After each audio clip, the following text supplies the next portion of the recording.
What's up, everybody? It is your boy Kid Smooth, back with another podcast, back with the crew. Let's talk games, and I'm gonna let my right-hand man, E-Rock, introduce yourself, please. Hey folks, this is E-Rock8150, the Don King of Xbox, and it's always great to be here on the fastest growing gaming podcast on YouTube, where you never know who will show up next. And we got our new favorite friend. Hey guys, Bill Rise here. And then we have what I've been talking to you guys for the past 3 weeks now, Mr. NWA West Coast, Mr. Oakland, California, who's about to drop the most no, it's not controversial, but one of the funnest games coming out. We got Mike J Mika of Other Oceans Interactive. Please introduce yourself. Hey everybody, it's me, Mike Mika, creator of IDARB, and also creator of a ton of other games I'm sure you guys are going to dig out of my closet and beat me up with over this podcast. Excellent, excellent. Yeah, so like I said, once again, this is so happy to have you here. Thank you for joining us. And I just want to tell you, I've been playing the game IDARB for ever since you gave me an early access code. I've been playing it, trying different things. By the way, I suck at the music making. I tried, I gave up. I listened to what other people has is great, but one thing when I was playing this game, I was thinking, you know, how long did it take to put this together? So that's my first question to for you. How long was this game actually in production? Well, it's somebody there's a friend of ours out there. He's one of the first fans of the game who saw the potential of it early. This guy Adam Silvers, who just recently put together kind of this like this is your life IDARB, and he made a storify of the beginning tweet that went out there, which was in January. I think it was January 3rd. I tweeted the image of a red box, and I just asked Twitter what should I do with it because I was just itching to make a new project. And immediately people started responding, like Tim Schafer was one of them, and Ben Burbank, and all these really cool guys that I've met over the years, and they threw all these really crazy ideas at me. I thought it'd be just a great lark to try to put all that stuff in and see what would happen. And so I basically, because I have a day job here, Other Ocean, we do games for everybody and all these different games, and I was really busy anyways, but when I got home and I would put the kids to bed, I would just get my laptop out and just start working on this thing, and I would I'd basically keep a giant list of what everybody was telling me to do with the game, and I would just have fun trying to make it work. And the beauty of that is, like, I would get some stupid idea, and I'm like, okay, I'm just going to spend the night trying to figure out how to make that something enjoyable and actually work rather than mess everything up. So I would spend probably, like, the next month putting all these ideas in and trying to see what would stick. And it was probably the end of, I'd say probably the end of January to mid-February, we started playing it a lot in the office. And it was unusual then because I'm looking at going like, all right, this is actually kind of fun already. And everybody in the office wants to play it every day, and we've only spent about a month on it.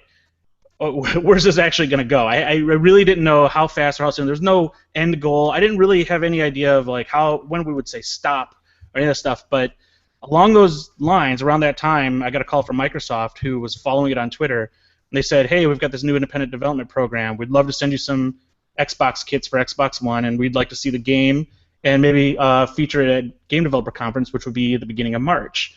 So from January to March, we basically put all this together, brought it to GDC, and I was expecting it to be kind of one of these, you show up and you're in this little lab kind of setting where it's you and all these other kind of in-progress games, but they put us next to Titanfall on the floor, and I'm like looking at Titanfall, I'm like, we have no chance. There's no chance. We have like this month-long made game. Why are we next to Titanfall? But it was great because people started coming over to check out all the bigger games, but we were being treated like we were just one of those, which was amazing. And from the day the doors opened till the end of the show, we always had a crowd around the game. And this game that, like, in my whole career, I've never had anything like this where it's just this unfinished mess, and I put it somewhere, and that's the one game now. This game is the one that gets the most attention. Wow. Oh, wow.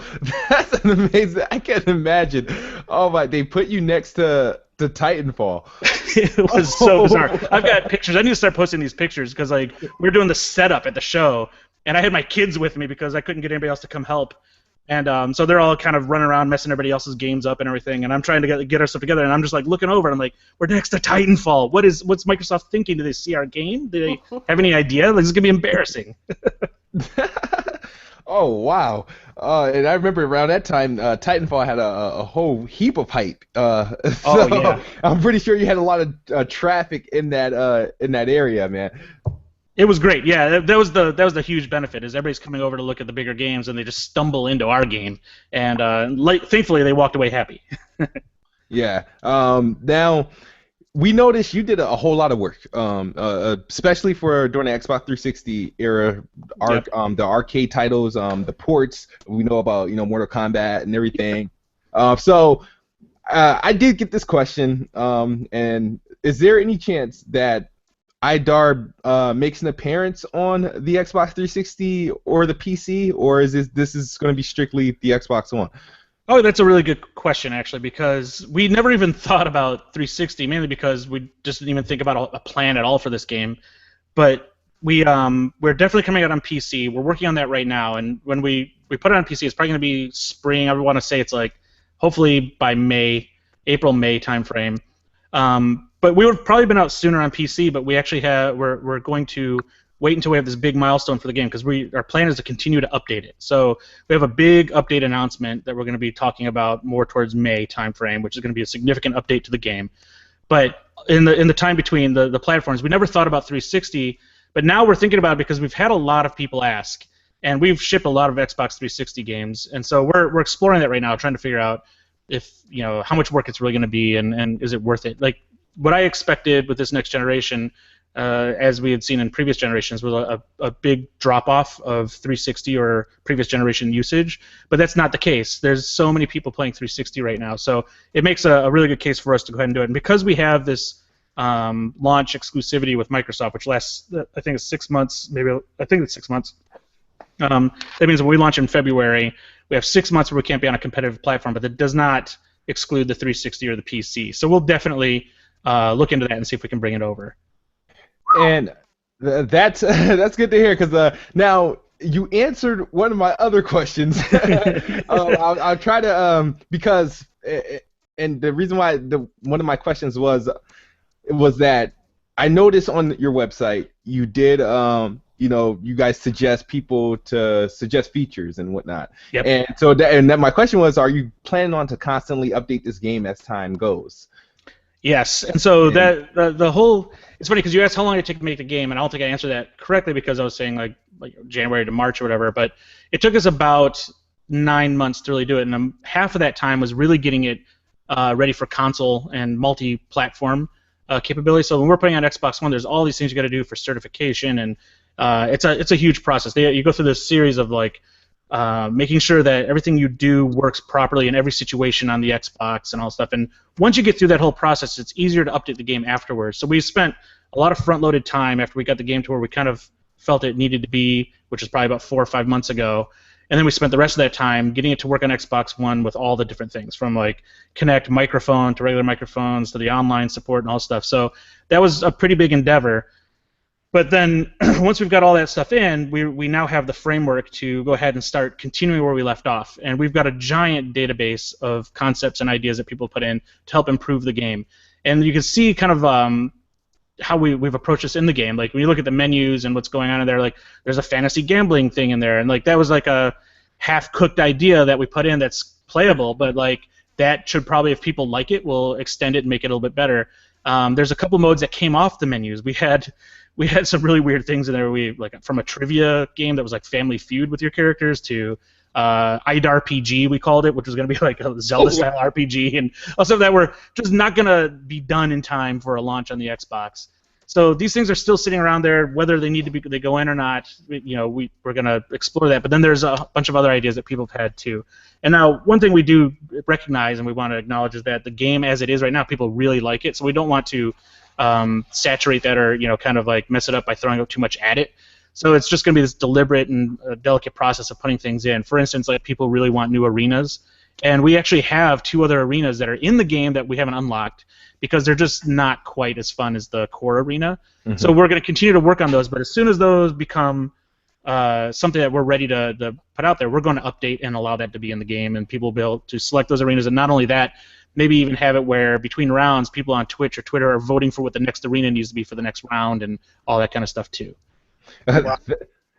That was epic. With the whole different type of modes, the IDARB. Like, Yeah. I'm actually interested to see it. Hold on to that idea, just in case if anything starts to calm down, some DLC, who knows? But that would be something I would be looking forward to playing. Now, this question just came up because this game, the possibility of this game going to other platforms, and then the 360. Now, with the Xbox One of the things that shocked me is the whole up to 8 players in one household, like 8 Xbox One controllers on one TV. Now, would you on other like the platforms like the Xbox 360? If you were to bring it to the Xbox 360, that would be something that would have to change, correct? Or That is right. So the Xbox 360 doesn't support up to 8 controllers. I'm not sure how many it can really support, so I should really check into that. But my understanding is it can support up to 4. And I think through USB you might be able to get up to 8. But to explore that, I have to do that. And then PlayStation, same situation. I was saying, so the reason I'm kind of trying to time certain like large updates when we can is to introduce new elements of the game that can make people who only for systems and platforms that only can have 4 controllers have something really to get into that thing. And the Xbox, this is pretty funny because when we put it all together and we just figured out how many controllers you could have, when we went to that game developer conference in March, one of the guys from Microsoft who's head of hardware was going by and he saw that we had 8 controllers and he's like, "Are you really using the 8 controllers?" And we're like, "Well, yeah." And he's like, "Well, we were planning on cutting that back because there's some issues with profiles and whatever." Well, you can't cut it back because we have 8 players. We're telling everybody it's going to be an 8-player game, and so he was just kind of started to grill us on like, well, if there's any other games like this, and so I started to. Oh, sorry if this guy's listening or whatever, but I started to lie a bit, and I'm like, there's like 2 other games I saw that have like 8 controllers too. If you cut that, you're killing all these games. And so he's like, okay. He walked away from that. But I'm like, wow, I'm gonna keep this lie up because we can't let them take away these controllers. But I think they're very happy because I think they would have pulled them back if there's nobody going for it. But now I think it's a great feature because you can see with IDARB, and if you play an 8-player game, it seems like total chaos, but you can actually get really good with 8 players, and you start playing roles and all stuff. And there's another game, Night Squad, which is fantastic.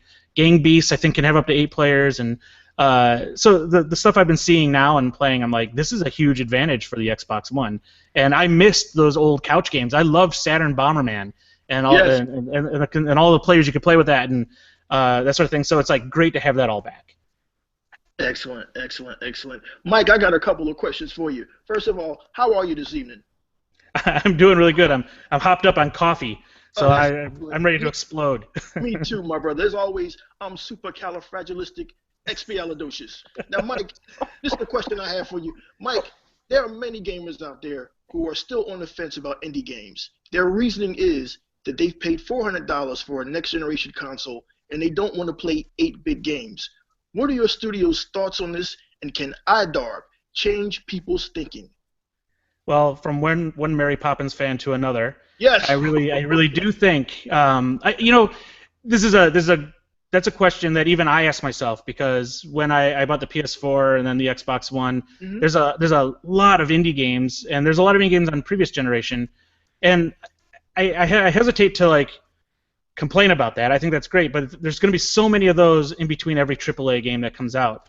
And when you buy a console, I think the first thing you really want to do is show it off. Yes. 8-bit graphics don't really do that, but I think what we're seeing in a lot of games, we tried to do with IDARB, there's actually next generation doesn't always have to be tied to graphics. The fact that we could integrate so well so far with social media tools to enhance the gameplay and all this stuff, things that are actually still pretty challenging to do on the previous generation and before that, and that's a very next-gen thing.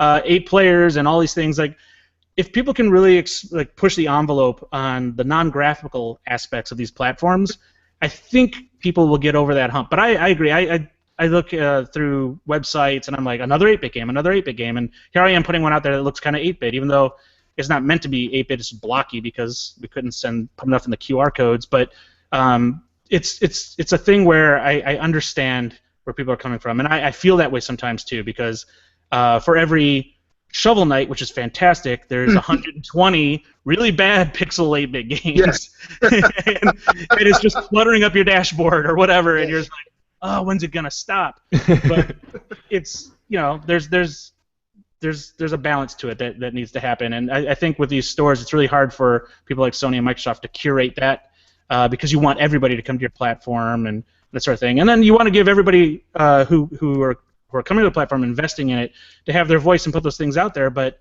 yeah, it's a challenge. I understand where people are with that. And when this goes back to the beginning of the podcast here, where you're talking about you see IDARB in photos or something like that, and you're like, what's the big deal? Because you look at it and immediately I think most people are disarmed by the 8-bit look. But then if the gameplay is there and the control is there and it's really tight and you're introducing things that kind of mix things up, you can overcome that. But there's that judge the book by its cover for sure. Right. And Mike, sir, I'm hoping this next question isn't too redundant, but if we look at 2015 could be the year of the independent video game, with the arrival of several amazing titles coming from ID at Xbox, including IDARB. Do you feel the negative stigma around indie games has finally come to an end? Yeah, I think this is a good extension of the previous question, because I felt this way all in 2014, that how many more 8-bit games we have to see or whatever. But then look at what's coming out in 2015 for both Xbox and PlayStation and other platforms. Cuphead looks amazing to me. Oh my God, yes. That game could be horrible. I wouldn't even care because it's so gorgeous. And like Ori and the Blind Forest, that just looks amazing to me too. And like you start seeing these things, or like what PlayStation has with No Man's Sky, and what's the game that's the follow-up to Limbo from those guys? Is it Inside or something? Or it was Below, or is it? What's it? No, that's Cappies. But these guys who are in their sophomore efforts after some pretty big hits are coming out with these really ambitious indie games that, when I now look at what's coming out in 2015, I can't believe I'm super stoked for all these indie games, more than I've ever been in my life. And so it's not because I'm kind of indie here trying to do my own thing, but it's like I'm really excited now, and I'm looking at these games going like, I really want to play that. Excellent. Hello? Yep, I'm here. Okay. Jerry, I think you're next, buddy. Oh, I just wanted to see it. Bella, you still around? Yeah, I'm here listening. Okay.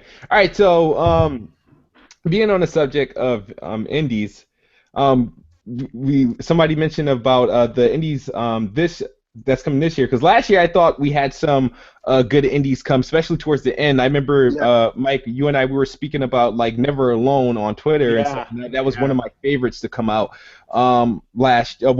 this past fall. And my question for you is, what was your favorite indie that has come out so far, and what game are you excited for in the next coming in 2015?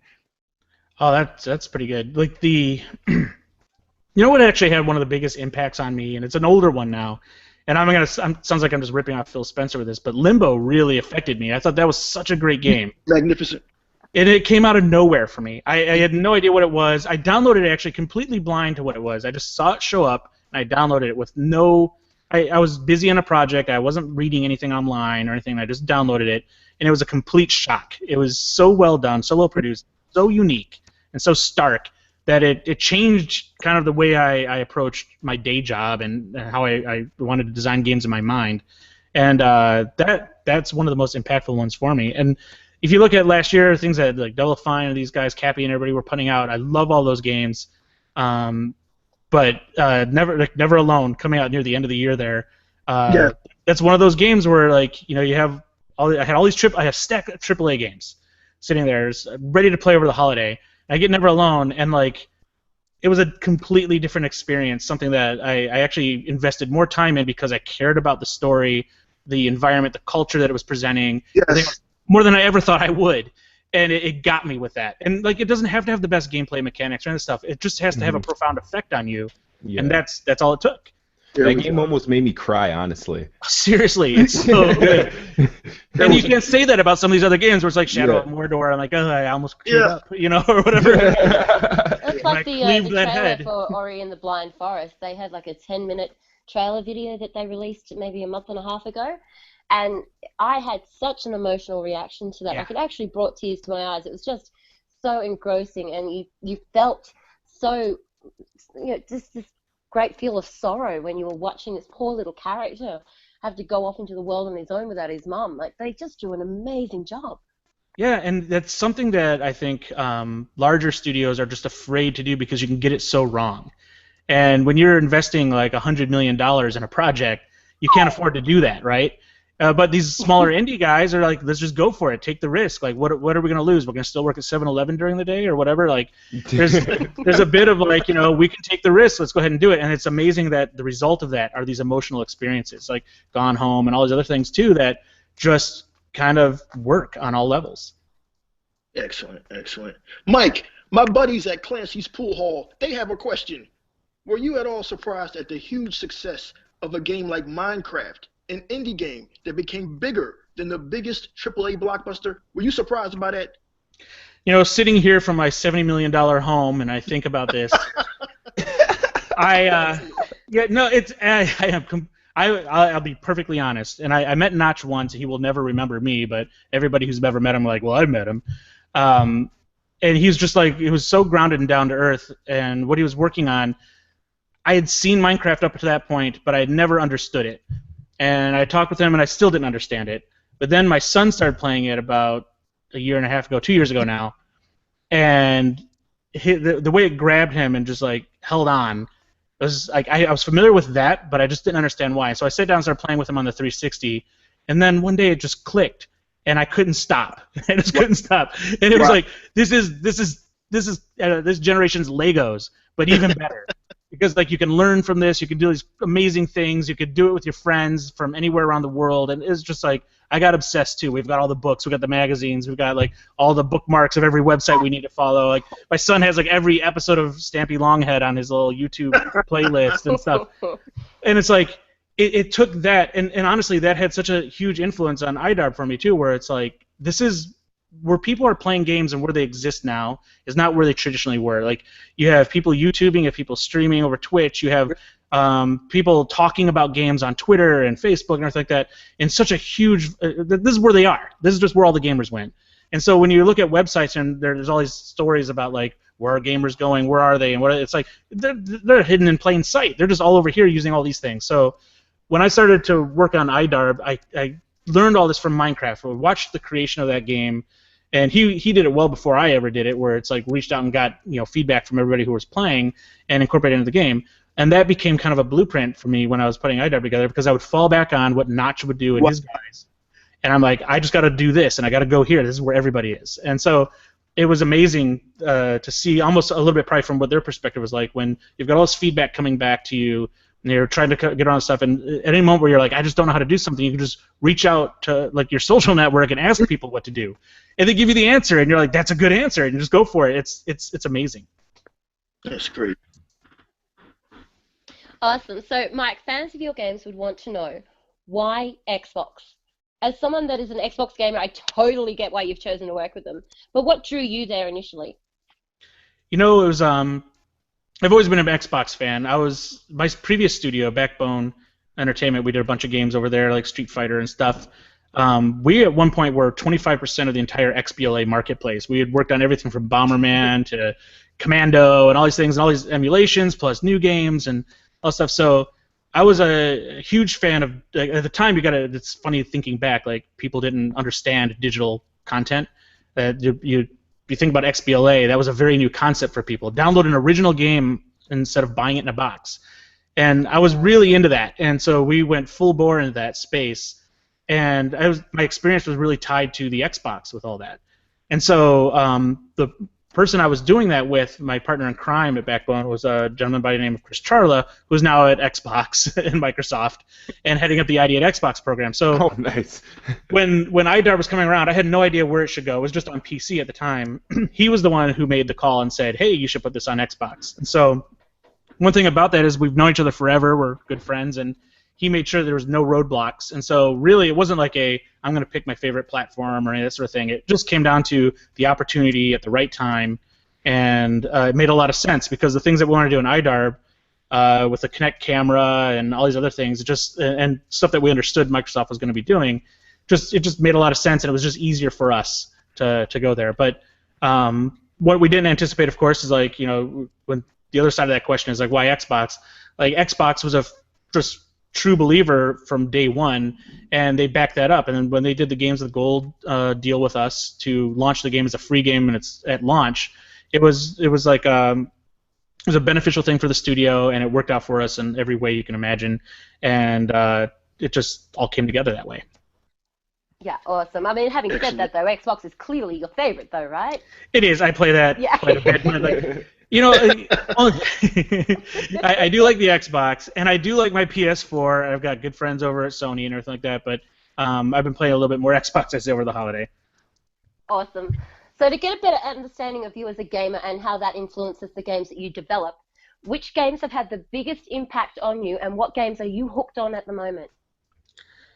All right, biggest impact. I'm in my office, and it's a total mess because we thought it was going to flood near when the superstorms of the West Coast came by, which were not superstorms, trust me. It was just like a regular rainy day in Australia. But it was like California, everybody freaks out, like, rain's coming. But everybody was freaking out, so I lifted everything on the floor. But I'm looking through the mess, and I see right across from me on my desk right now is a Galaga arcade cabinet, and that game blew my mind when I was a kid, and it was obsessive for me all the way through college, and it still has an impact on me. And that game plus Robotron, which was another game that Eugene Jarvis's classic. It's one of the best shooters ever made, and it's kind of like a living, breathing game design manual, because the way that those waves are designed and the way that they're introduced to the player, these things just nothing's like it, and you could refer to it almost as a how you make games kind of tool. Those two games had a huge impact on me, and they affected my career and my thoughts on game design. But then, even more recently, one of the biggest and most impactful games, I'd say, in the most recent years, and continuing even now, and even with its problems just recently and a little stutter of a launch, was just the Halo franchise. I love that game. I love that series. I love the story. I love everything about it. And it came at the right time in my career when I started to feel like everything was just a little too bland, and story was lost, and all these sorts of things. And also, a lot of people were like, first-person shooters are only good on PC, even though GoldenEye was amazing. But all this stuff was going on, and then Halo comes along and just totally reinvigorated my whole belief in games and where they could go and how you can tell a story with games. So Halo just recharged me completely, and I got a good 5-6 years out of that initial hit with Halo, and it helped me steer my career again, because it was just so inspiring to see that and play it and know that you could make something like that. That's probably one of my biggest influences. Yeah, awesome. So if you turn your Xbox on right now, what game's going to launch? IDARB. Of course. All right, what's in your disk drive then? What's in your disk drive? Let me see here. Well, I like getting in IDARB because I like to go and spank people online for a little bit and then rush off and they don't realize. But I see. What am I? You know what? This is going to be kind of sad. Well, to some people, they're going to think it's kind of sad. But I'm so hooked on threes. Why? I don't know. I just I downloaded it the other day, put it on, and then every night I've been playing threes like a madman. And I can't explain that. I know it's a weird thing, but I have it on my phone. I should be playing it on that, but I just sit there on the couch and obsess over that. But then the Master Chief Collection is the other thing that's kind of going on right now. A lot of people are complaining about that, but I can't even matchmake sometimes because my network goes up and down, and so when I can't, I just go into the multiplayer maps in Halo 2 and just walk around and reminisce about it. I'm sitting there walking around Blood Gulch and going, oh, I remember when I headshot Kevin James there at that spot, that rock. It was so amazing. It was 10 years ago. This is where I met my first Warthog. It was just I just walk around and just look at the map, and I practice my jumps and do that stuff. But it's just going home, right? It's you've been away from something so long. It's just you go back and you visit and you just a rush of memories as you're walking around these multiplayer maps. It's great. Yeah, there's a certain feeling that you can only get from hearing that launch music from Halo after not having played it for a little while. It just sends tingles down your spine, and it You just does, gave me like you chills said, just feels like saying that home. because I started to think that, and I'm like, oh, there it is. Yeah, it's Mike, amazing. Mike, you hear her voice? Ain't she wonderful all day? Can't you, brother? Oh, what's that? Repeat Something, that. I broke up. yeah. Something about her voice is just soothing. I can listen to it all day. Oh, get out of here. Move on to the next question. She has to just like talk in her American voice to make that not work anymore. So, Mike, you mentioned you've been playing threes. Have you tried that in snap mode yet? Yes, it's awesome. It's the ultimate time killer. I mean, you could be doing anything else, and you have threes kicking around over there. It's that's the future. No, it's like that's what people are saying. Like, why did I buy this? Now, like my other question, I just want to bring it back to IDARB, and you've been giving out early access to the game, like early codes. I'm one of the lucky ones. Been playing it, so but I've seen many creations and remakes of characters and whatnot. What was the most interesting you've seen that was created by fans so far? Oh, yeah, there's a few layers of interesting there because there's the very profane stuff I've seen. Like the fleet of penises that somebody made right away, and then proudly sent me all these images of it, going like, "Look at this," and then he would change them and fix them up, and like, now they look better, and all of a sudden it's like, "Oh god," and then that you expect, and that was like the big joke of it all. You're like, "Oh, we're gonna see all that stuff," but then I'm actually floored by a lot of the recreations of things that people have done from. Like Mario and the various ways to make Mario, because you only have 8 by 16 pixels, and that's less than what Mario had. People are able to do all that kind of stuff. But there's a woman named Amanda Glosson who early on, she's an engineer, and she found her love for pixel development through IDARB, and she's a really good pixel artist, and she's the one who made the Wild West team in the game. And she's now got it's like 8 by. I wish I knew the website right off the top of my head, but it's like 8 by 16 pixels, I think, or something. And she's got hundreds and hundreds of these pieces of art she made in 8 by 16 in the IDARB format that they're mind blowing. Like it sounds funny, but like her snow cone looks amazing. Holy crap! I got. Not a sentence you hear every day. Yeah. Wow. Her snow cone looks amazing. Yeah, she could sell a shirt of that snow cone. Yeah, I've gotten to the mode where I just wanted to make a character with a big penis. I didn't want to draw a penis, but I wanted to make a guy with a big penis, and it came out okay. I tried not to put too much emphasis on my character. I just let him like flash him here and there in some of my videos. Like, there he goes. It's hard because it's like it's 8 by 16, so it's more vertical than horizontal. So no matter how hard you try, you can't make it giant unless he's on his back. Oh man. Not that I know anything about that, or I've seen enough of this from the fans, but Yeah. Yeah, you clearly haven't experimented with that at all. no, it's just my assumptions are. Uh-huh. Now, Mike, with all that being said, as somebody who's normally required to work with a publisher, how has your experience been so far with the ID at Xbox ecosystem that allows you to self-publish your own game? What is that like? I would imagine that the other programs are probably similar, but I've never really experienced them. But the I Did Xbox program was kind of an eye-opener because the amount of work that goes into publishing a game, they are granting small developers like ourselves the ability to publish on our own, be a publisher, and do all this stuff. And they're taking the burden of everything else. There's so much from like all the stuff that goes into QA and localization, all this stuff. It's not like they actually take that all on, but they walk you through it all, and they do a lot of the heavy lifting. They send you to the people who can do the job. They do all the stuff with like when you're submitting and anticipating what you need to do to make it certify on the platform, which is a huge undertaking. They try to like nip all that in the bud and take care of it for you before you even get there, and they feel like a part of the team. In fact, the credits at the end of our game, some of the people that are in that the photo credits in there are from the ID at Xbox team because they were so embedded in what we were doing and so supportive and helped us so much that it felt like more appropriate that they were even given a higher tier of credit at the end of the game because of it. It's been remarkable. That's amazing. And I think that's a great turnaround because look at how they were treated a couple of years ago and the Xbox indie program and all the criticism it had. And I think they really took that to heart.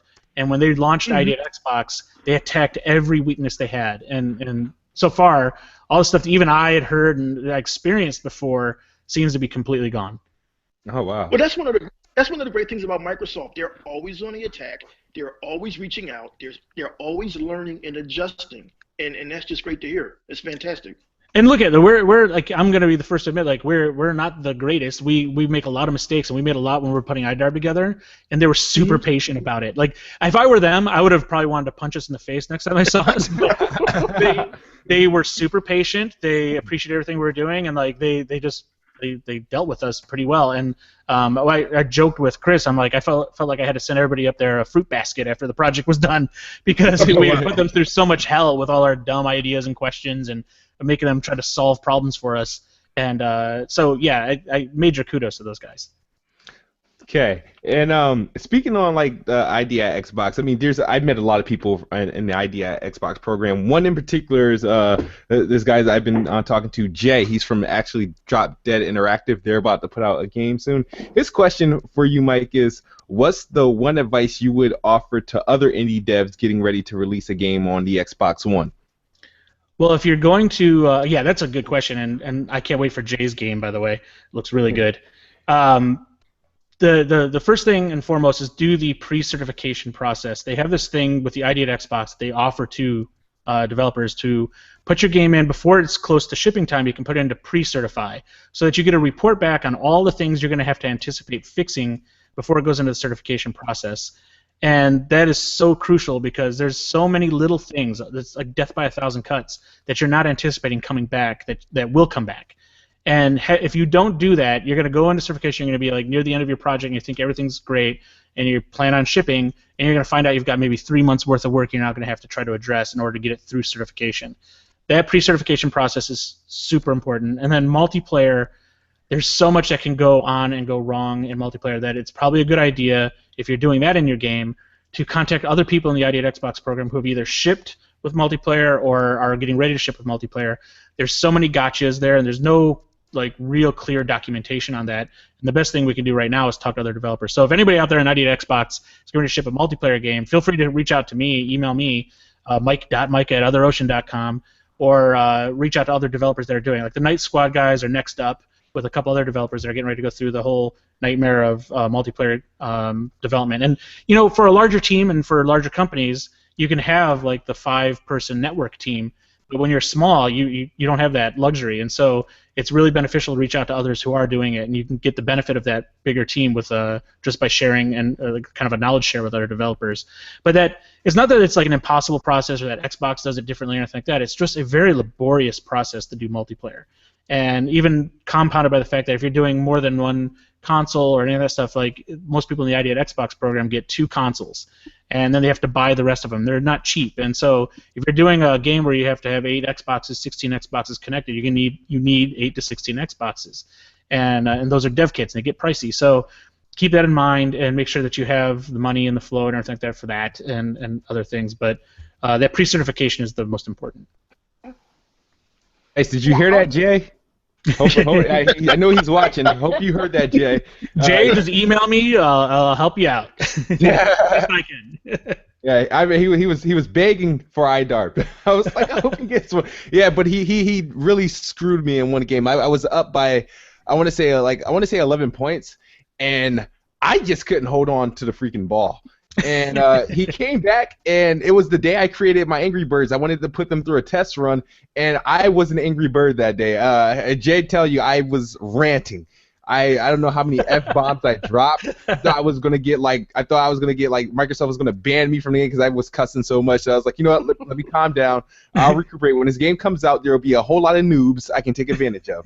So, you're just waiting for that February 1st day to come out. You know, you're talking about your Angry Birds team. There's this woman from Team 17. I forgot her name. She made an Angry Birds team as well as the Angry Birds music. And you should get the QR code from her for her music. It was a really great rendition of the Angry Birds music. I'm going to do that. I'm going to do that. Awesome. So where to from here? Is IDARB something you're going to have to spend a lot more time in supporting, or have you already turned your focus to your next title? That's the big conversation going on right now, and we've got a lot of interested people in knowing what's next and coming to us and wanting to help support us with that. We are definitely putting a lot of focus on updates to IDARB, but we also have something that's kind of kicking around right now that I think will probably it's going to be in the vein of IDARB. It's going to just be who we are and what we do, and like you look at IDARB and you'll see what this next thing is. You're gonna be like, okay, that sounds like the next logical step. But we'll be talking about that pretty soon. But we don't have anything to just announce yet. But you know what? I'll reach out and let you guys know as we get close to it. Yeah, that would be awesome. So what's your end goal then? In 10 years from now, where can we expect to see other oceans, and what type of games do you envision that you'll be making? It's going to be. I think if in 10 years from now we are making all our own games, our original IP, like independent or intellectual properties like IDARB and that sort of thing, it's like the dream for a lot of developers to make sure that you can just focus on the stuff you want to make and self-sustain with that. If in 10 years, if we're doing that and we're making games that people want to play, and I think we're going to keep going down the road of basically trying to build these experiences that are very visceral and very arcadey, but very addictive and fun. Something I've just loved doing since I first got into the game industry. I hope that's where we are. I hope people are like coming into games that are being played and streamed and shared, and you and your friends are all together in a room or across the world. I hope those are the games we're making. Yeah, awesome. So like on a bit more of a fun note, the games that you've been developing in the past, like obviously anybody who's creative will come up with an idea and potentially look at it and put big lines through it and throw it in the bin and move on to the next one. What's the craziest idea you've come up with that you're just like, no, I can't even take that to them. I've got to put it in the bin? You know what? Like, what would it be? We've had a lot of crazy ideas, but then we end up making them. Yeah. And like, they're so crazy, nobody wants them. So it's like we did. It wasn't our own original idea, but we did a game. I mentioned this on another podcast not too long ago. We did a game version of the movie adaptation of Little Nicky, and it's one of those games. It was for Game Boy Color, and we were working actually really closely with Adam Sandler's guys, and so we're at this point where when we make a movie game, nobody pays attention. So we're doing this with Ubisoft, and so we're building this game, and like I think we were mentioning before that we actually got on the podcast here, but like we put in things like there's a mini game in there where Hitler is wearing a French maid outfit dress, and he's like a maid, and he's dusting off like the lobby of hell, and you have a pineapple, you have a gun with pineapples, and this is not the safe word right now. I'm not using. I was like, oh my God, we're boring him. And you're shooting pineapples out of this gun into Hitler's ass, or you're trying to, and if you hit his ass, he says like "Holy shit!" and like he dances around or whatever. And then like we put that in there, and there's another game where you're shooting arrows out of like I have to play that game. It's not the best game in the world, but it's really nuts. And like there's another mini game where you're shooting arrows out of like you're a dog and you're shooting arrows out of your lower parts at like I think balloons or something. I don't even know why. But there's like all this really weird stuff in there. We put in characters that I don't think Ubisoft actually got clearance to do it. I have no idea. Maybe they did. But like we have Regis Philbin in there, and we never talked to anybody about like I mean, they knew it was in there, but he was like, this is when he's the Millionaire show was really big, and he's like he's a boss, so he comes out and he's wearing a suit and he like rips you out of a car or something like that, and then he like flexes and his suit pops off and he's all ripped. And he's like, is that your final answer? And he gets the bat and starts beating the crap out of you, and you gotta try to decline. And then you battle Ozzy Osbourne. You turn into Ozzy Osbourne, I think, and you eat a bat, and I don't know, there's crazy stuff. But it's like that's one of those games where like you come with these ideas, and we're doing it with the guys down in LA, like the Sandler's guys and stuff, and it was so fun to do. And then we're ready to take it all out, and then nobody said anything, and then just shipped with all that stuff. We're like, all right. Wow. So speaking of like games and like because you're not afraid to admit if a game's bad and whatnot, and I feel like this year, I mean, we had great games. I think we had a great share of underwhelming games. Now, when it comes to things like reviews, when you got GameSpot, IGN, Game Informer, and or other gaming outlets out there that's able to review your games, like is that something that you pay attention on, and is that something that you learn from any of the reviews? Do you take any of the criticism from reviewers and like put them in, like make sure it's not a mistake in the next game? Or Oh yeah, for sure. Like people are lying to you when they say like I just don't pay attention to reviews, or whatever. Because like you work on something for so long, you put it out there, like you hope of all hope that people will like it, or at least understand that you did the best you could with the circumstances. And in most cases, no one's ever going to know what the circumstances are, so they're going to just tear your game up if it's really bad.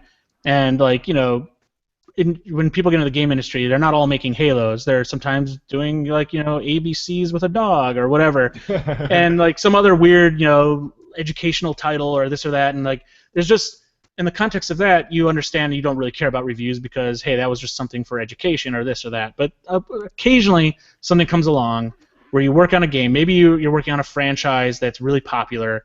You put it out there, and it was all on you to do the right thing in the gameplay, and you just totally fumble. And I've had probably, for every good game I've done, there's an equal bad game. But the one that in most recent times that probably stung the most was a game called War of the Worlds that was on Xbox 360. And it was a really short development cycle. It was like 5 months. And it was just a whole group of friends coming together. Myself and everybody that worked on it were all old friends. And we really loved those old 16-bit games like Prince of Persia, Flashback, and all sorts of things. And those are very brutal games. They're like you die a lot, and it's just like you die often. And so we just wanted to make a game like that, and we did.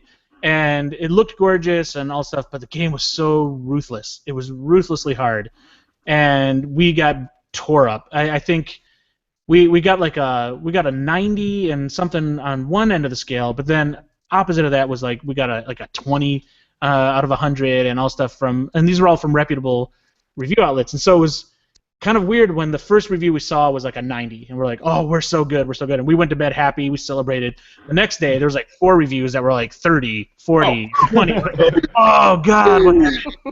And so it was really depressing because we threw our heart and soul into that, and it's a very specific kind of game, but it was also a reminder to us. I've been making games for so long, and we should have approached it this way. It was just a reminder that like you can't just make games for yourself in a genre, a niche genre. That even back in those days, those games, we look back on them fondly now and their place in time, but they weren't necessarily reviewed that great either back in the day. But like we had these rose-colored glasses. We're like, I just want that again, and we went for it. So that was probably the most recent one that kind of stung. And but it's funny. I learned from it, but I just started playing it the other day, and I almost beat the game, and I'm like, I like this game. I don't care what anybody says. So,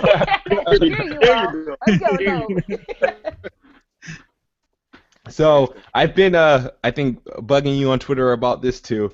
Like IDARB to me seems like a trendy game, and I feel like it could be a game that can easily get Minecrafted. And what I mean by that, you just start seeing a bunch of crazy creations, and you see things that are branded into that. I've been dying for an IDARB shirt.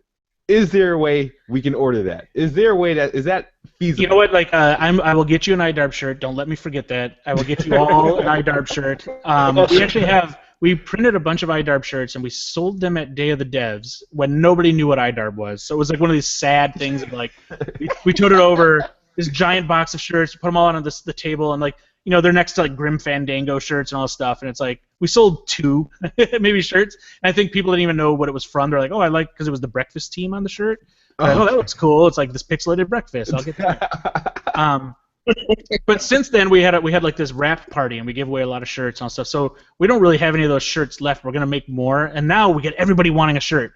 So we're just ahead of ourselves when we did it the first time. We're going to get all the shirts together. We're going to put up a link on the website and let you buy the shirts and other kind of fun things too. So we'll have the shirts available soon. We know people want them. I really like the breakfast team shirt. It's a blue shirt with the whole breakfast lineup. Coffee's on there. Oh, yeah. Who's a badass. And we'll have those available soon, and we'll have some other shirts available too. And then we have some other merchandise that we've actually had people coming to us with some great ideas for merchandise. So we'll have some news coming up shortly on that too. Cool. The only thing that could be more ironic about you rocking up with a box full of IDARB t-shirts is if that box was red. Yeah, it was actually purple, which is sad. It should have been red. You should have thought that out better, Mike. That's why I didn't sell any shirts. Now, and to clear things up, IDARB, it stands for something. It stands for It Draws a Red Box, which is it goes. If you look in the FAQ in the game, the FAQ, it has it shows that original tweet, and I think the actual words in the tweet are, "It draws a red box. What do I do with this next?" or something. So somebody had taken that. Dean Sitton, I think, is the one who first had done this on Twitter. They took that because it just was so long to write. And they just called it IDARB as an acronym. And then internally, I think Jeff Nachbauer, our producer, immediately after that started using it too, and then it just became the name. Okay, and now the hashtag is a part of the name, correct? That is, it was funny when we first announced the game with the hashtag on it. People were like, "Oh, that's very, like, way to go! Try to, like, cater to Twitter and try to get it trending," and it's kind of a lame approach. But what people didn't realize is we put it on there intentionally because Twitter was such an important part of the game and hash bombing and all that stuff. So we put the hashtag on there because it's really part of what the DNA of the game is. And in fact, the exposure we've had just by people using that hashtag to mention the game and then also to tweet to the game has been this. We were a little cagey with it because, like, it is a self-perpetuating virality to the game. So we get all these hits with IDARB because people are interacting with it, and it pushes it further on things like Twitter. So it is kind of a cheap way to get, like, hits, but at the same time, it's helps us do marketing as a company that has no budget for marketing. Oh, never underrate the power of hashtags. Hashtags are amazing. Now, look, with all the studios that are out there, is there one particular studio that you really, really look up to that you would love to have some sort of partnership with in the future? Oh, there's too many to pick from. That's the problem. I like them all. Come on, you can be biased. It's okay. yeah. Let's see. I've worked with a lot of them too, so it's like you get to see how they make the sausage, and you're like, oh, that's probably not a good idea to work with those guys or whatever. But I love what Double Fine does. I love those guys. I love Cappy, mainly because it feels like we're soulmates. We come from the same place and all that sort of thing. But ultimately, who would it be? I can't really say for sure because everybody's gone. These companies, if I were to try to think of a company, the people that would make me want to go there are more people than company. The people that would work there usually go off and do something else. So when I think of Bungie, I think of people who've left Bungie. I think of Naughty Dog, I think of people who've left Naughty Dog, and all these things. So it's really tough. But, like, we're just neighbors with Lorne Lanning, right, who made Oddworld, and the guy is just a genius. He's a genius. He comes over when we're making IDARB. He would come over and hang out with us on Fridays. We'd all drink beer and play IDARB together. And this guy's a hero of mine. And I've had opportunities to almost work with him in the past. And I treasure those because he's got this, like, mind. He has this, like, steel trap of a mind with incredible ideas that it's just when you sit in a room with him, he's completely inspiring. You just want to, like, make that game. Whatever you're talking about that day, you're like, we're gonna make it. And the next day you're like, that was really stupid. But when you're around him, you have this, like, reality distortion field, and you're like, whatever he says, I'm just gonna do it. And it's gonna be like, you might come to me and be like, I want to make a game about you washing my car, and I'm like, that's genius, and I'll be washing his car all night, and then the next morning realize, like, oh, he just wanted me to wash his car, or whatever. He's that kind of guy. He's amazing. He's very charismatic. Yeah, awesome. Now, IDARB, it is coming February. It is. Yeah, it'll be the first day in February that they do their normal release time or whatever it is. I don't know if it's like Wednesdays or Tuesdays. I always forget. But I basically the moment that the store can release something in February, it's going to be available, and it's going to be free for everybody who has gold. Okay, so this will be the February's game with gold. Yep, correct. And nice. it's gonna be, like, the whole point of that was hopefully to build an audience so that you don't have that problem where you're trying to matchmake and nobody's there. So hopefully we'll have a lot of people there, and people are happy then at that point. All right, so I always want to tell everybody who's watching, if you haven't played IDARB or seen it, look at some of the videos I uploaded from IDARB, or just YouTube or Google IDARB. You'll see some amazing things.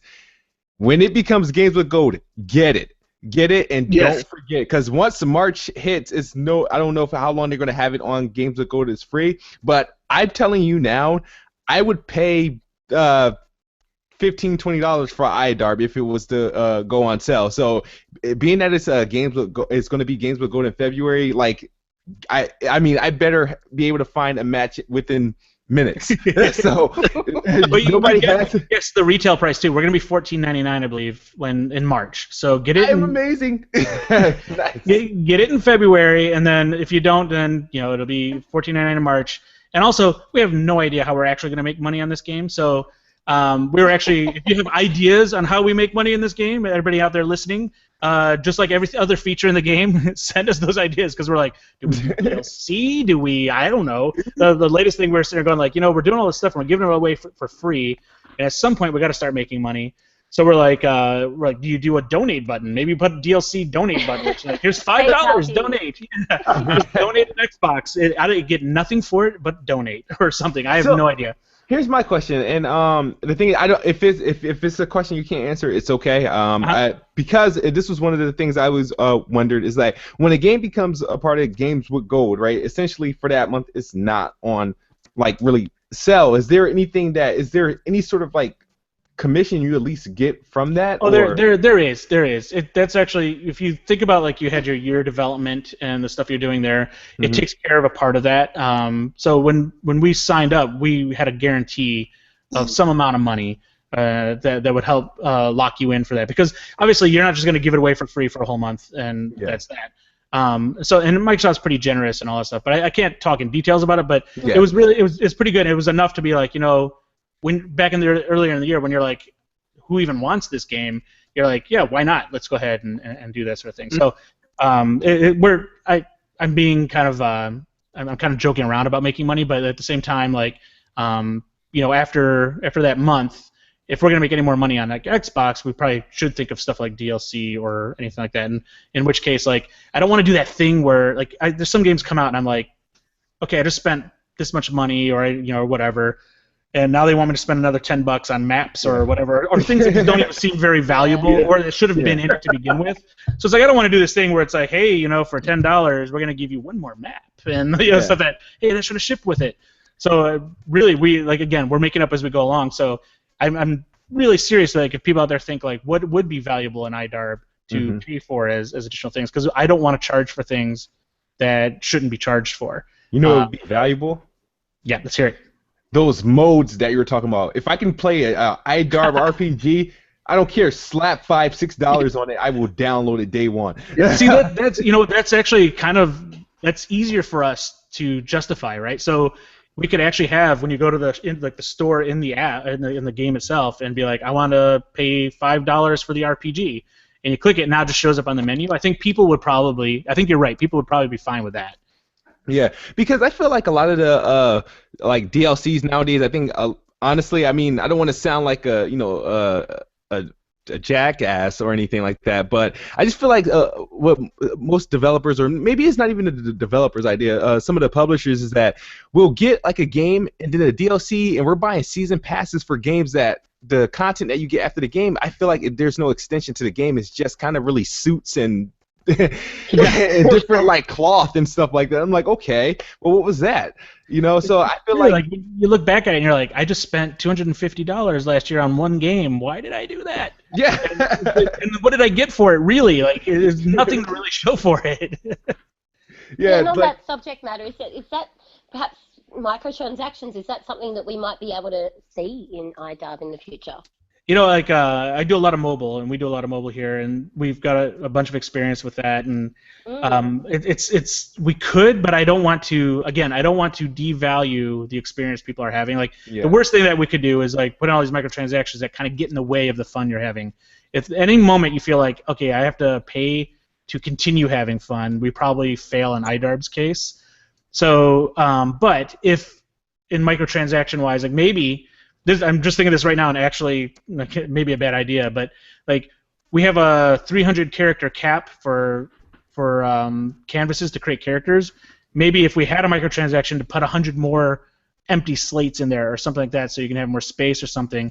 I don't know if that falls in that category to me of like evil, but that's kind of what microtransactions are probably. Yeah, so I don't. And you've got to make your money somehow, You can't. Yeah, and it's like I feel so apologetic about it. Like I want to make some money, but like I don't want to cheat anybody and stuff. So But so far, what's been amazing too is like I've given these codes out, and people are like, "Can I at least PayPal you? Can I do it?" And I'm like, "No, no.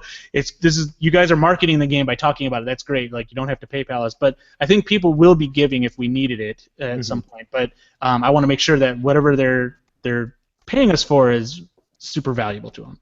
Yeah. And like I said, this game is it's a ton of fun. Like every time I get on, I feel like I don't turn it on. There's days I want to turn it on, and then I know I have to do something. I have to be. I come home from my lunch break. I was like, I can't turn on IDARB because I'm going to be. I only get 30 minutes. I'm going to be late. So or I was like, I can't do it now because I got to feed the kids. I got to put them to bed. And I try to. And when the time I do get on it, I just can't get off. Like I said, it's a fun game. I'm looking forward to the things that you guys do with the game, whether it be like the downloadable content, and I just ask that you do with the game is just like it keep adding and keep making making extensions to the game to make us go out and play it. Like this game, I feel like there's no end. You have your tournaments and you have your single player, and then you got the multiplayer. The whole fantasy mode had me tripping. For lack of better terms, I was tripped out. I'm like, wait a minute, what? I can bet on this team and they'll do this? What? I won my first fantasy, so I was happy. Oh, that's cool. We are going to do that. We're going to keep extending it. That's my goal, is just keep extending it. Add more hash bombs, add more arenas, add more customization. Like the one thing we were talking about just the other day, to try to get in there pretty quick, is the ability to customize the arenas. So for your podcast, to deck it out in all your podcast artwork, and also so when you're streaming, you're promoting yourself, and you can put in like different logos, put in the hashtag IDARB stream that's at the bottom. You can redirect that to your hashtag and all that kind of stuff. So being able to allow that kind of customization and continue pushing that, I think is going to be really big, and allow people to make their own arenas at some point is going to be really big. And then extending the whole world of IDARB to have more accessibility, like tournaments that you can create and share and actually have explode and be much larger than what it is. Like going down that road is going to be important for this game. And then tightening everything up that's there. We've got a few little loose ends we got to go back and fix up and that sort of thing, but also maybe introduce a couple more mechanics here and there that would be pretty interesting to the gameplay, I think. Okay. Now, you can be sure that there are a lot of people that have signed into this podcast today because they've just seen the subject matter and they thought, oh, Des, interview, let's go have a listen. That are sitting there going, what the hell is this IDARB? So in a nutshell, like for people who are sitting there now listening going, what are they even talking about? In a nutshell, what is IDARB? Why should people go out and buy it? Oh, man, IDARB is I have trouble explaining this game, and I made it. The best I heard recently, though, was I was watching watching some dialogue over Twitter, somebody asking somebody else what IDARB was, and the person's response I thought was pretty good, in that they said it's a sports game, but all the sports. I agree.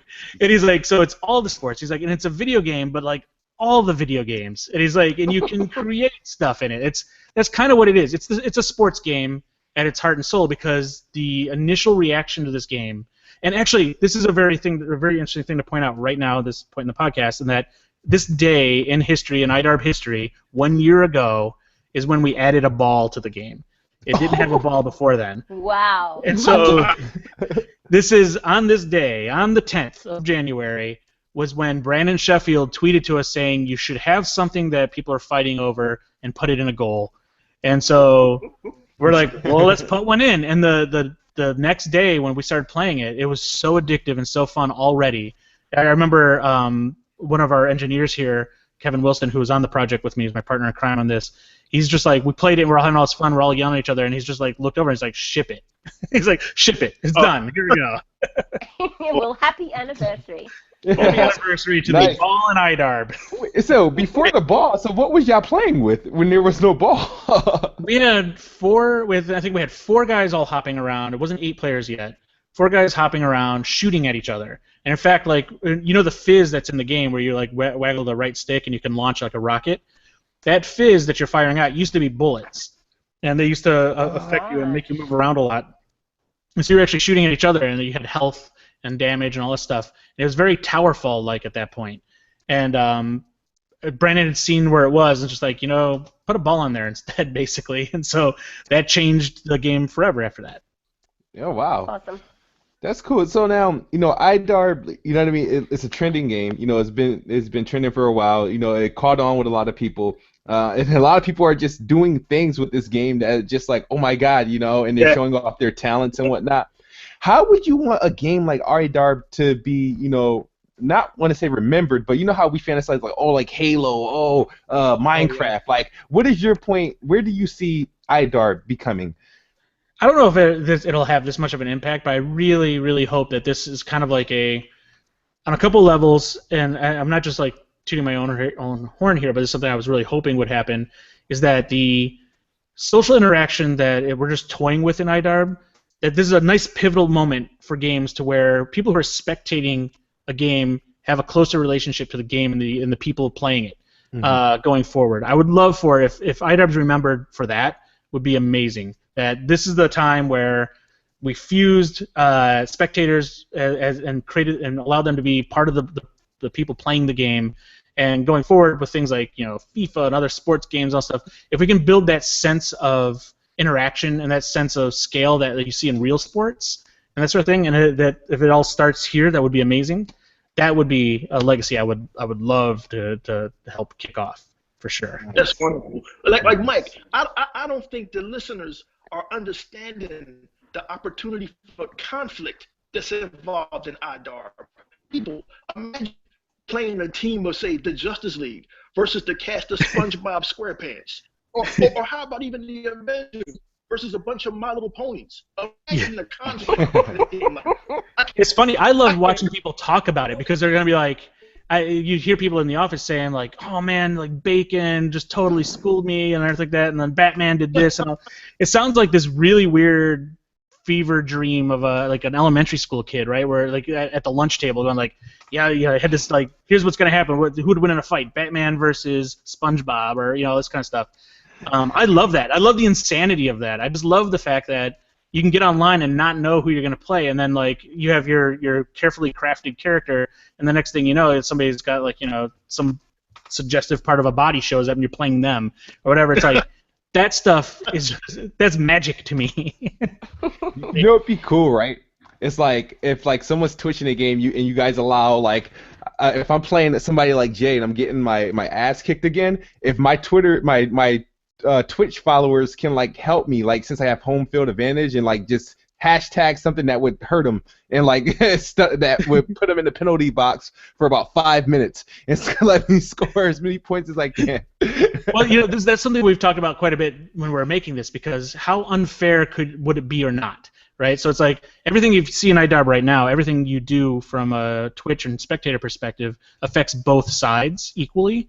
But the thing that you can do is time it right. So we have a hash bomb in there called #block, which I love because I will go in on streams and I'll try to block the goals.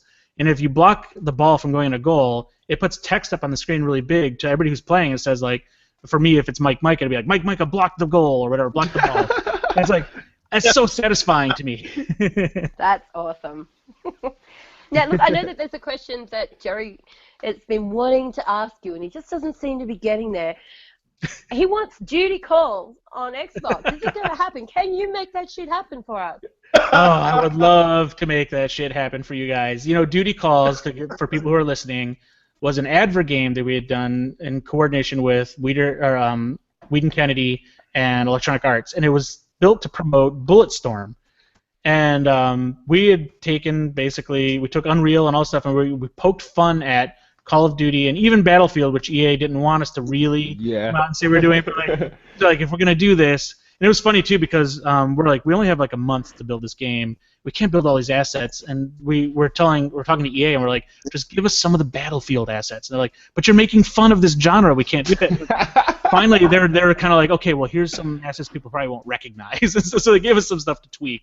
But it turned out it was hilarious. This was like our first real exploration of what our sense of humor would be like. And so anybody who's played it, it's just a one-level game, but it really pokes fun at Call of Duty in a way that you will recognize if you've played IDARB recently. You'll recognize that sense of humor and I'm really proud of it. I wish we could do a full game. Even at the time when we were doing it, we're like, who cares about all these other games? Let's just make a game like this. Let's just make a full-on 20-hour experience of just complete parody. It would be amazing. Oh, look. Anyone who's played Costume Quest knows what kind of sense of humor you guys have. Actually, I have a troll question from Nerd Boy Smooth. Nerd Boy Smooth, which is my alter ego, wants to know what's the resolution of IDARB in the frames per second, if it exists. All right. So it's 60 frames per second, 1080p. And so take that, everybody else. Yeah, in your face.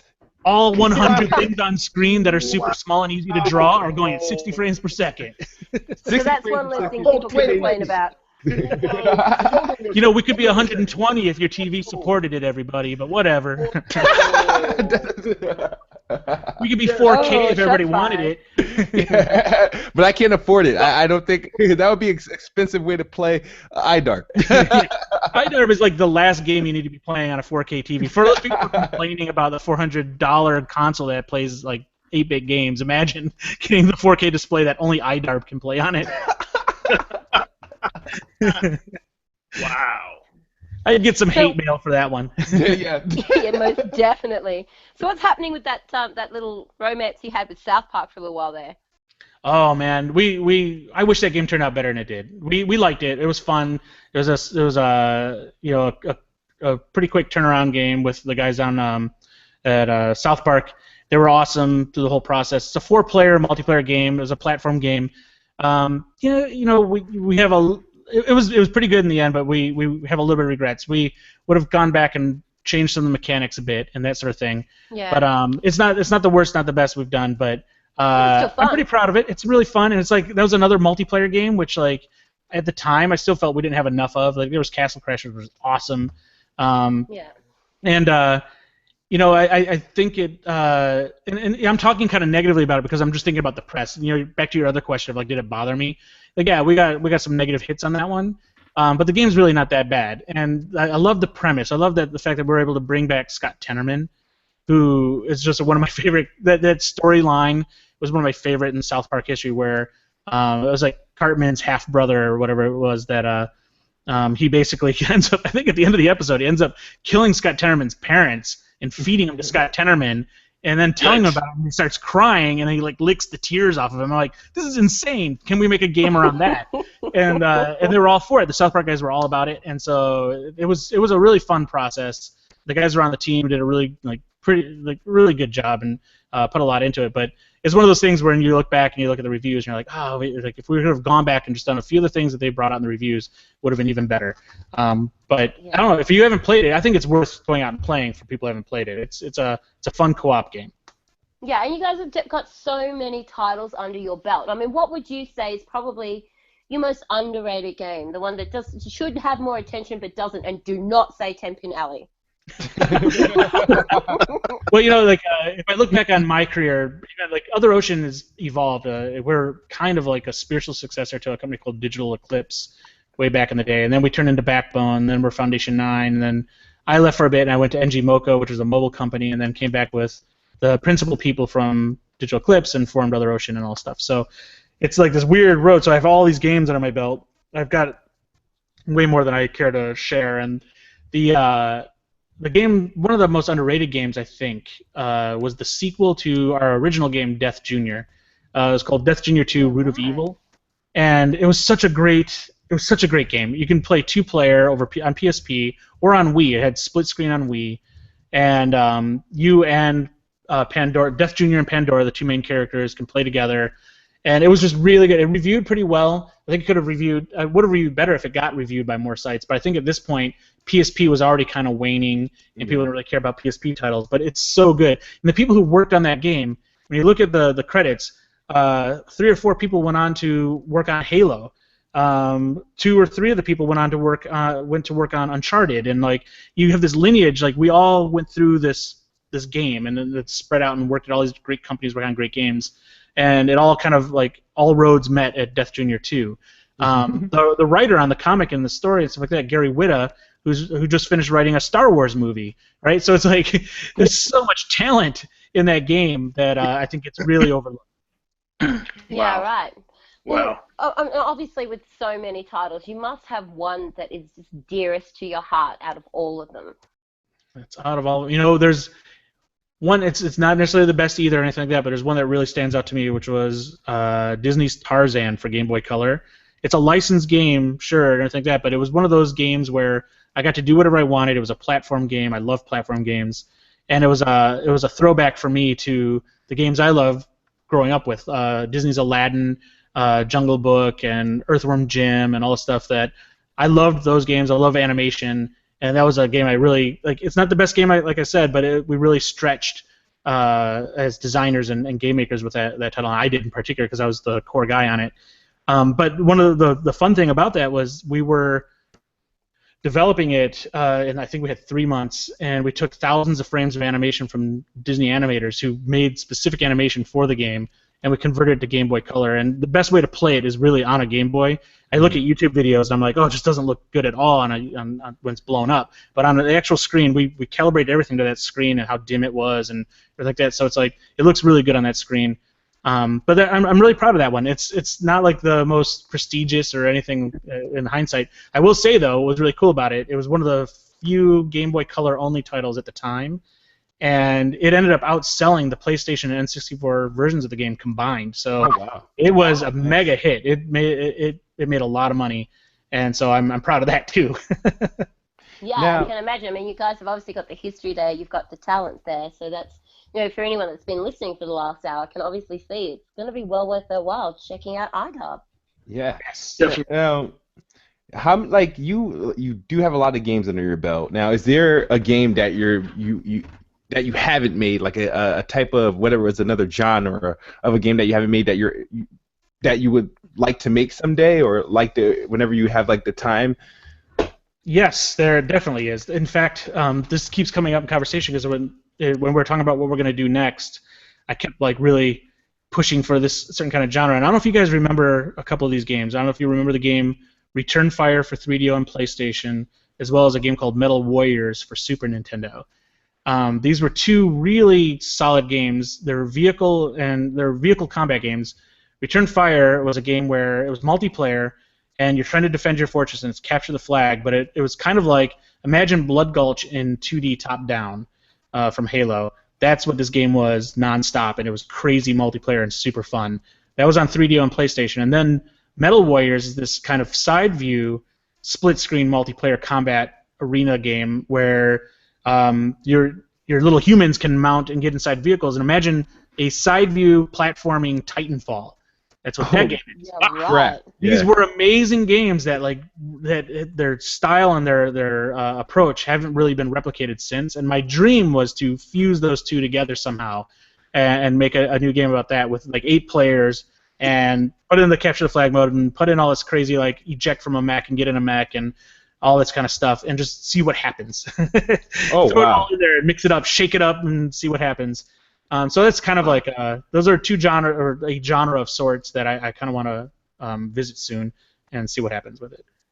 And how do you feel between there's a lot of people that's begging developers or just like to make it possible that we see more cross-platform play between we know we're not going to see it between rival consoles, but we'll see it to see it between Xbox and PC or Xbox and Xbox One and Xbox 360, stuff like that. Now, is that something that you ever looked at with any of your titles or for future or? Oh yeah. So even IDARB, for instance. Mm-hmm. We would love to do that, and I don't know what the rules and restrictions are and all that sort of stuff, but we had built it with that in mind.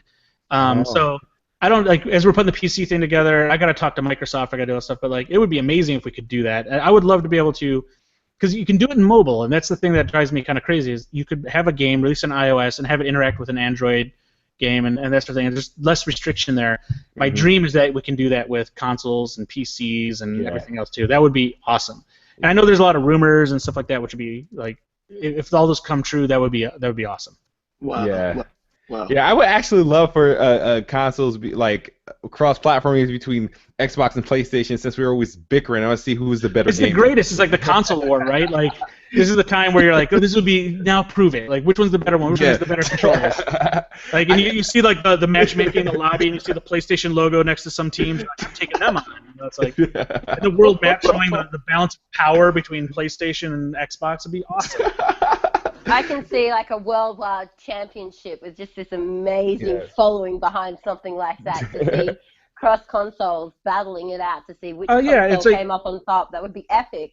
Exactly. Let these gamers who are duking it out verbally on Twitter finally have a go at it in a game and see who's going to be the winner. Because your money where your mouth is, bro. Exactly. I remember watching like the Mario Kart online. I think it was the Wii Mario Kart, where you could see people who played with the steering wheel or the regular control, all that stuff. And I'm like, the guy who played with the steering wheel, I'm like, that's the ultimate handicap. And if he kicks my ass, he deserves every bit of it. In fact, he should be like king for a week.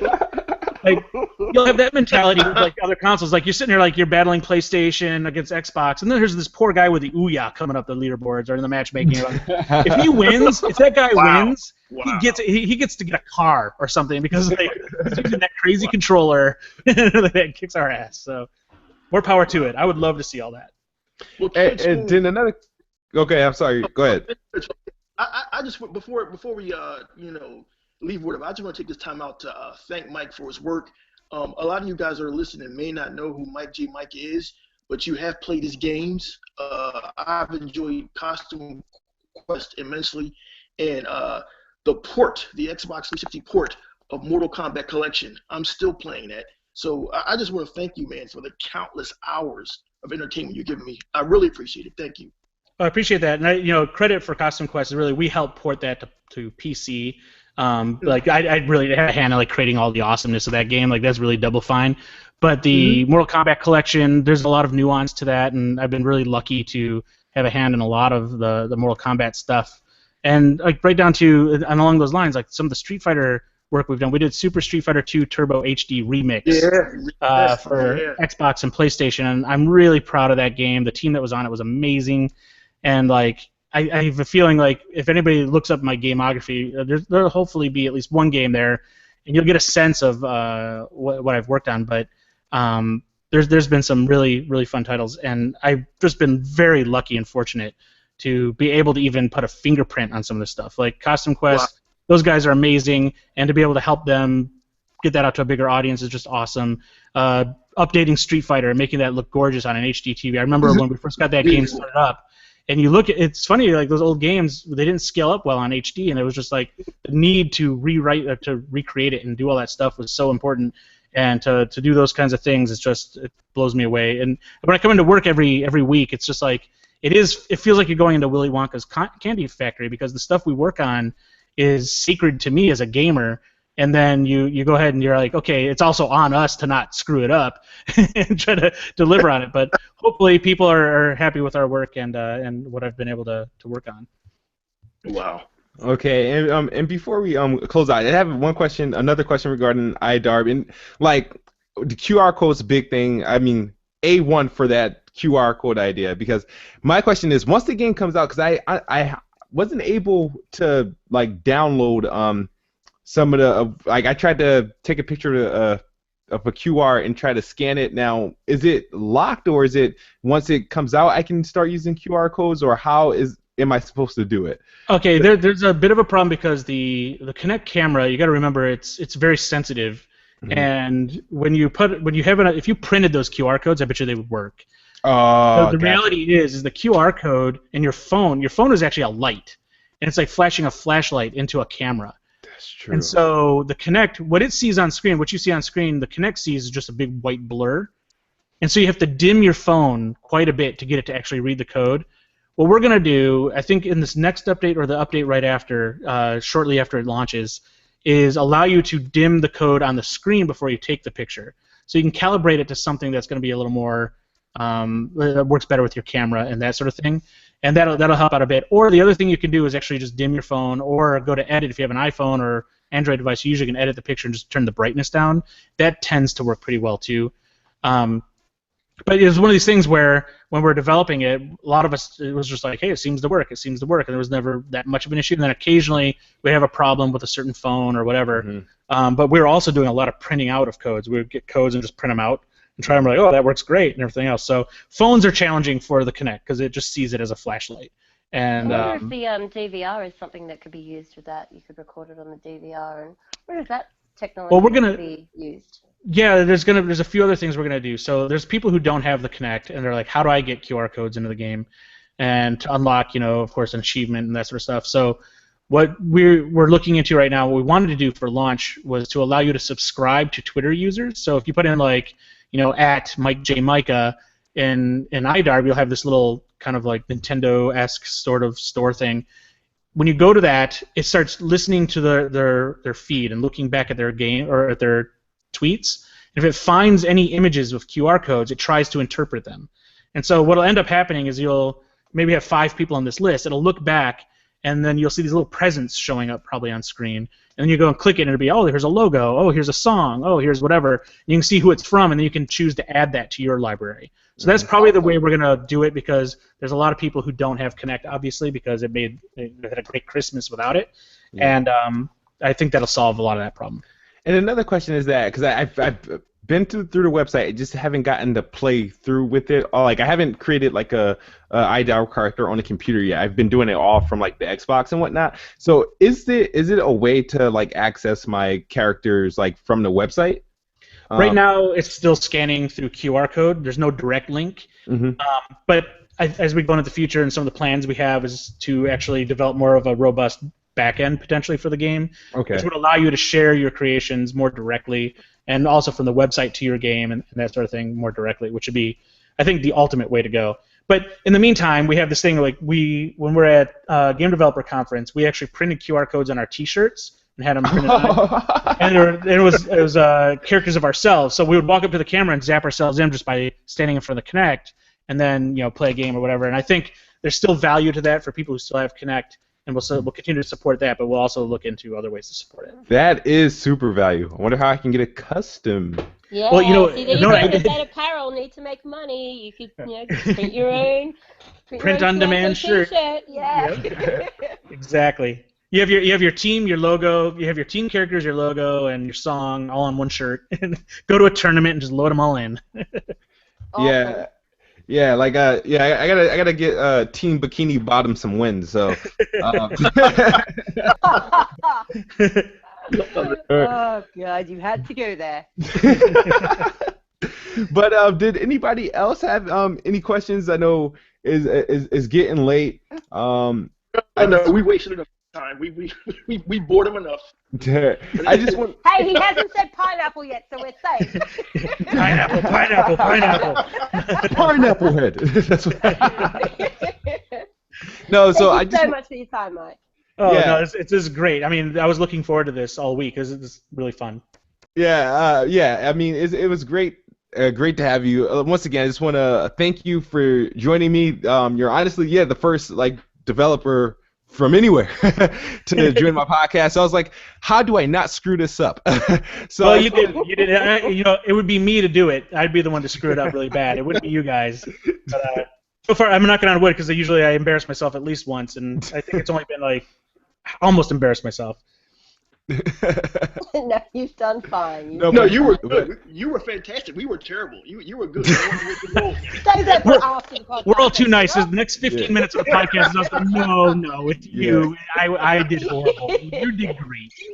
Yeah, but it was amazing having you. I'm getting comments and tweets and messages of people saying like, what a great podcast, what a great interview, and I'm just so happy that you joined, and I couldn't wait to talk to you about this game and share like your game with a lot of people that was who were a little bit clueless on it. I'm pretty sure if they didn't know, they know now, and they will know even more once February 1st come, or the first Tuesday in February, maybe. Or you know what? Also, I think right after this, I'm gonna email you a bunch of codes too to make sure that some of the people who've been listening can get a chance to play it too. So I'll make sure you get those just minutes after this. You hear that, guys? You hear that? You heard it from the man. Here you go, Mike. Here you go.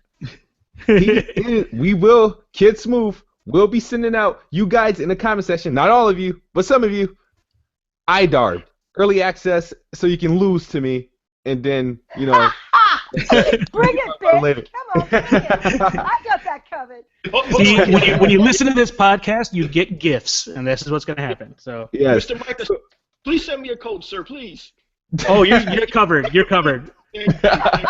You know what? It's Okay, gonna be settle up to your friends here to make sure you get it, because I'm gonna send the Yeah. email out, and if they don't give you that code, let me know. But like now you get to know. Now you get to know if they really like you. Yeah, No. this is where you need to be really nice to us, Rock. No, I'm gonna put them all on eBay. You know, and test the value of the game. Yeah, we're running out of time till February, so if you're gonna make money, do it now.